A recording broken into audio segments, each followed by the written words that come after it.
Hi friends, అందరు ఎలా ఉన్నారు? ఈ రోజైతే నేను మట్టికాయల ఫ్రై చేద్దామని మీ ముందుకు వచ్చేసాను. దీనికి కావాల్సిండేది మట్టికాయల్ని బాగా 3 విజిల్ పెట్టుకోవాలి కుక్కర్లో. తర్వాత వచ్చేసి కొబ్బరి, అల్లం, వెల్లుల్లి, పచ్చిమిరకాయలు పేస్ట్ చేసుకోవాలి, అంతేనండి.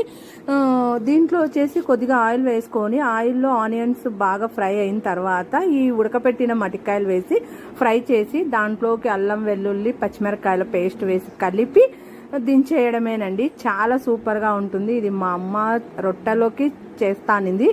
నాకు బాగా గుర్తుంది. ఇది నాకు ఈ కూర అంటే చాలా ఇష్టము, చాలా అంటే చాలా ఇష్టము.